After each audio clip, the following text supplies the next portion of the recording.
Sup, Papas? So, I make a lot of jokes and I make light of a lot of this darkness. The darkness that is being a targeted individual.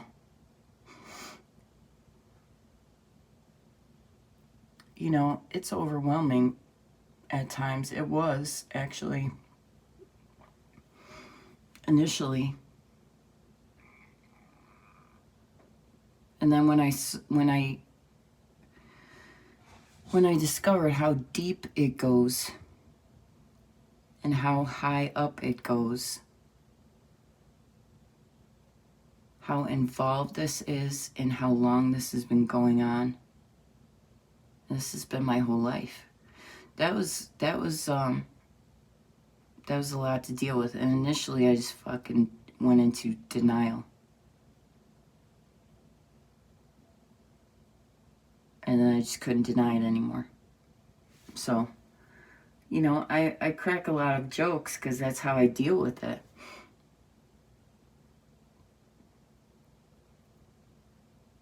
But make no mistake, I go out and I cover up the dark circles under my eyes so that no one sees it, I don't tell people what kind of pain I'm in. I don't cry in front of anybody.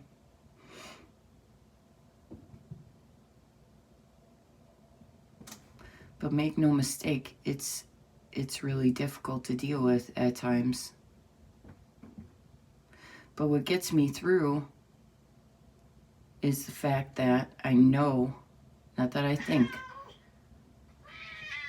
but I know that it's almost over.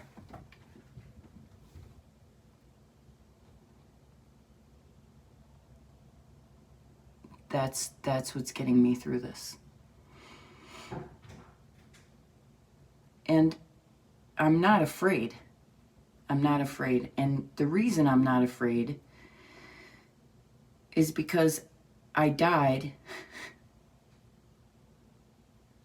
already. So, they already fucking killed me once.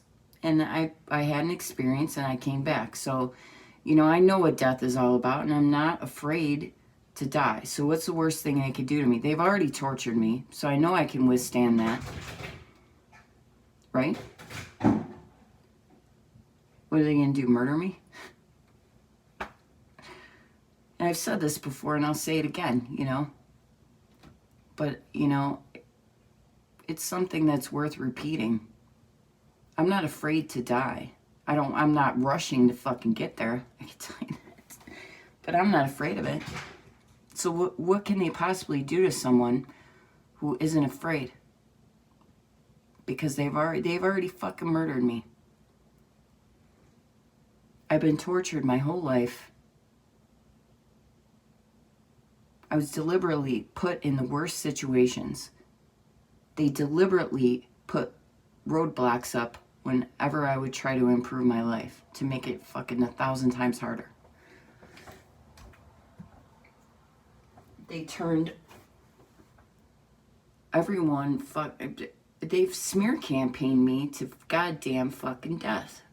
They've told people all kinds of crazy shit about me. That's not true. Or taken the truth and twisted it into something else, all of that shit. So just imagine dealing with that on a day-to-day basis, year after year, just fucking people looking at you with hatred and fucking cutting you off on the road and bombarding you in the store, being just outright rude to you all the time, And people say that I'm violent. If I was that goddamn violent, you know what? I'd be in jail fucking 20 times already for beating people up.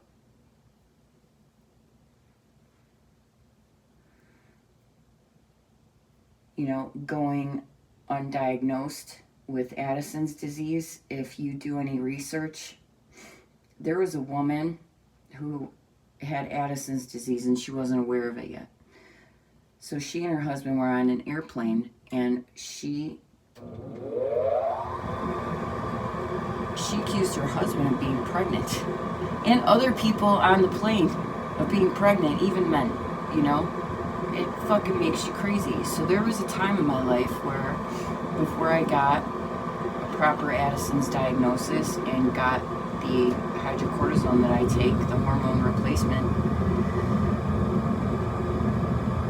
I was fucking crazy half the goddamn time, just completely nuts.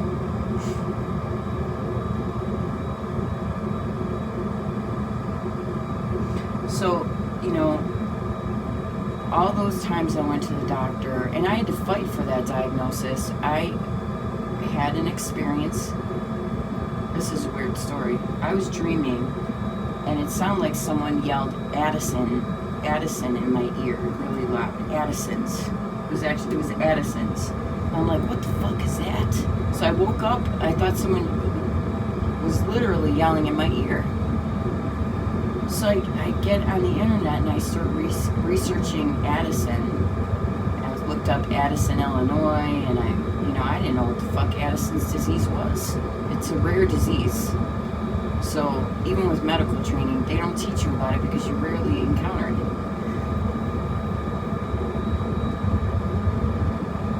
So we touched on it, and that's it, in endocrine, when we learned about the endocrine system. And we just barely fucking touched on it. You know, the biggest thing with the endocrine diseases they want you to focus on is diabetes. You know, that's like the main focus, as most people suffer from that. Anyway, so yeah, and then I was like, I stumbled across Addison's disease, and I looked up the symptoms, and I was like, oh my god, this is me. So then I had to I have a PPO, so there's no reason I should go through this. It was all part of my targeting. So I had to present this to different doctors and say, hey, I need these labs done, which it seemed like none of them wanted to do. And then one did, and the labs, because I can read labs and I can read medical terminology, I knew that those labs said Addison's, and he would not put me on the medication. This is all part of the targeting. And these were multiple doctors, okay, that would not help me. So I finally found one at Northwestern Memorial in Chicago, and he did labs, and he called me up, and he said, go to Walgreens right now, and don't wait to get home to take the pill. Take it in the parking lot. It was that bad. I was dying because I was not getting the proper medication for my Addison's disease.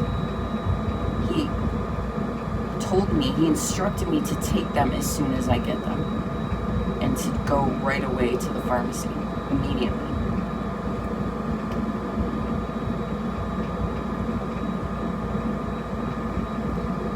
But, you know, this is all part of it. It's all part of it. I went to another hospital, U of I, in Chicago, and was harassed there by an endocrinologist who told me, I don't even know if you have Hashimoto's disease. I said, well, I have a diagnosis, I take the pills.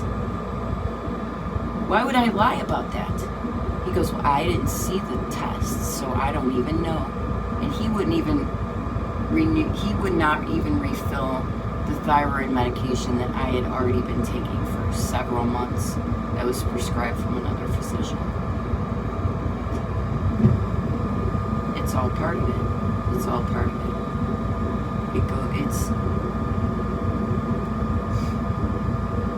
It's insidious. Organized stalking involves every major institution, healthcare, law enforcement. There's different factors involved, different intelligence agencies, and here's another example of targeting within healthcare. I was in the hospital, and the nurse was charting next to me, and it was July, okay? So the flu isn't a fucking issue in the Midwest in July. And it popped up on the screen as she's charting on the computer next to me, an instruction for her to give me a flu shot. And she looked at me and she said, I have never seen this before. She said, I go, I don't want the shot. She goes, I'm not going to give you the shot. She goes, I'm a little freaked out by this. I've never seen this before in my life. This is like a veteran nurse, okay? So a lot of weird fucking shit happens. Very fucking X-File-ish. It's straight out of fucking X-Files. And it's my life.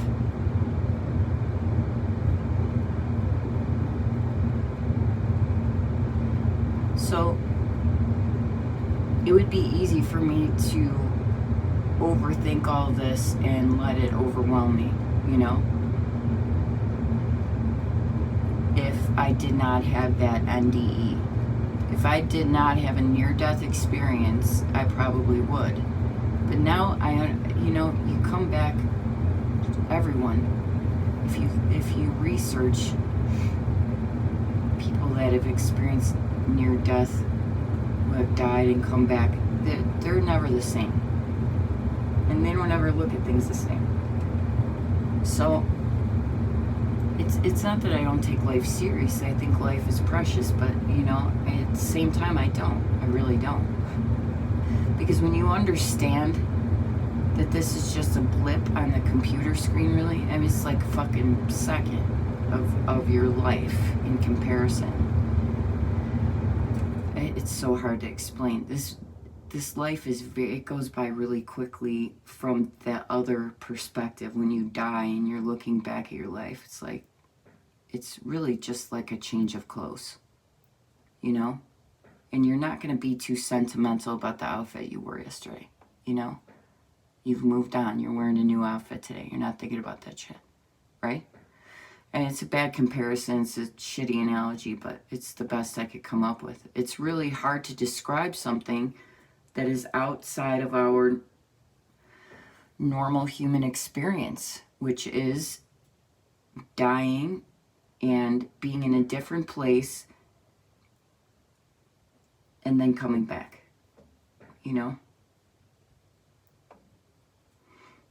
It's outside of our scope of reality.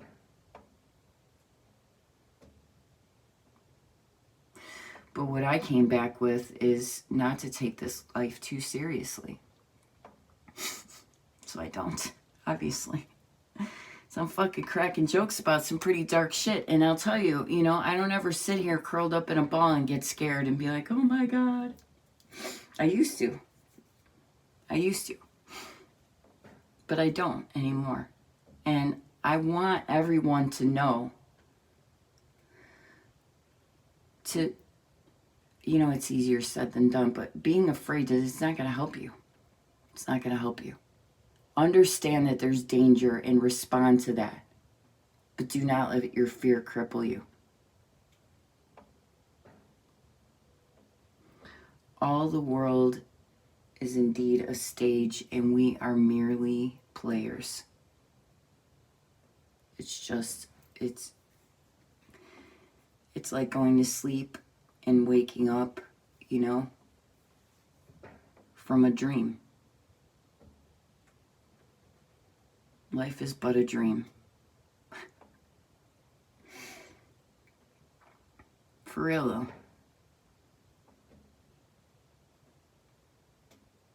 Don't let fear make your decisions for you. This fear is a lie. Because when you understand that your soul never dies, what's there to be what are they going to do? Kill you? Because they can't really kill you. They can't kill your soul. So that's my perspective now, since that has happened.